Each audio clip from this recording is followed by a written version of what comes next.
নমস্কার বন্ধুরা, গরম ভাতে প্রথম পাতে খাওয়ার জন্য উচ্ছে বা করলার দুর্দান্ত একটি রেসিপি আপনাদের সঙ্গে শেয়ার করব।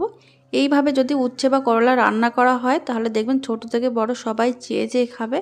এর টেস্ট যে এতটা সুন্দর হয় আপনারা না খেলে কিন্তু বিশ্বাস করতে পারবেন না। তার জন্য দেখুন এখানে আমি 3টে বড় সাইজের করলা নিয়েছি। করলাগুলোকে আগে খুব ভালো করে ধুয়ে তারপরে এইভাবে গোল গোল করে কেটে নিতে হবে। করলার যদি ভেতরে যদি বীজগুলো বেশি শক্ত হয়ে যায় তাহলে কিন্তু এগুলো ফেলে দেবেন।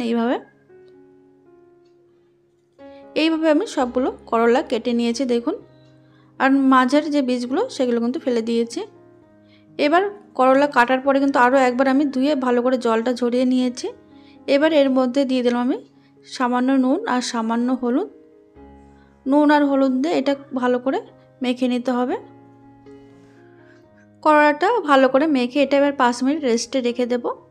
অন্যদিকে একটা মশলা তৈরি করে নিচ্ছি। এর মধ্যে দিয়ে দিচ্ছি আমি 2 চামচ ভাজা বাদাম, দিয়ে দিচ্ছি 1 চামচ কালো সর্ষে, আর দিয়ে দেবো 1 চা চামচ হলুদ সর্ষে। এবার এর মধ্যে দিয়ে দিচ্ছি 2 চামচ সাদা তিল। তিল যদি না থাকে আপনারা এখানে পোস্তও দিতে পারেন। ঢাকা দিয়ে এটা আগে শুকনো অবস্থায় একটু গুঁড়ো করে নিতে হবে।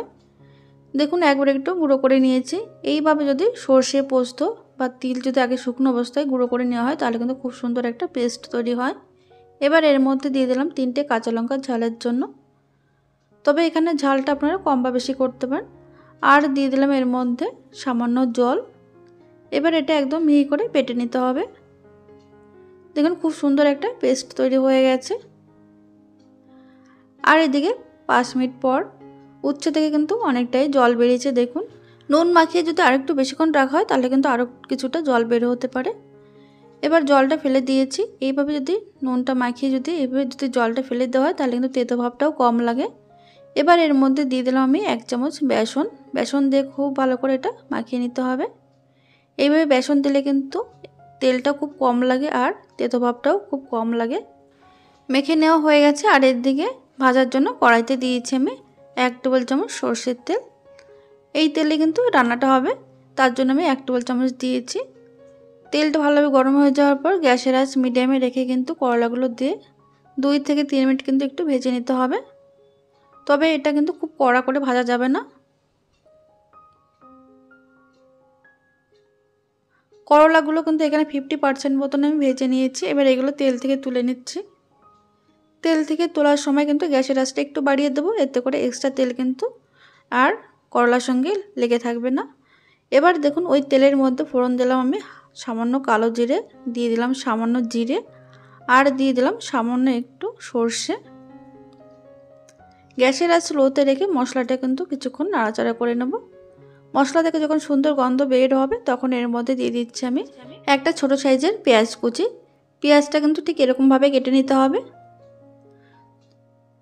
এবারে হালকা একটু নাড়াচাড়া করে নেওয়ার পর এর মধ্যে দিয়ে দিলাম সামান্য একটু নুন দিয়ে পেঁয়াজটা এবার ভেজে নেব। তবে পেঁয়াজ এখানে কিন্তু লাল করে ভাজা যাবে না। ঠিক এরকম হালকা যখন কালারটা আসবে তখন এরকম ভেজে নেওয়ার পর এর মধ্যে দিয়ে দিচ্ছি অর্ধেকটা টমেটো কুচি। এখানে একটা মিডিয়াম সাইজের টমেটো অর্ধেকটা কেটে নিয়েছি। এইভাবে দিয়ে কিছুক্ষণ নাড়াচাড়া করে নেওয়ার পর টমেটোটা যখন হালকা একটু নরম হবে তখন এর মধ্যে দিয়ে দিচ্ছি আমি বেটে রাখা সর্ষে, বাদাম আর যে তিলের মিশ্রণটা সেটা। তার মধ্যে দিয়ে দিলাম সামান্য একটু জল মিক্সিং জারটা ধুয়ে। গ্যাসের আঁচ এই সময় একদম লোতে রেখেছি। লোতে রেখে মশলাটা কিছুক্ষণ নাড়াচাড়া করে নেব।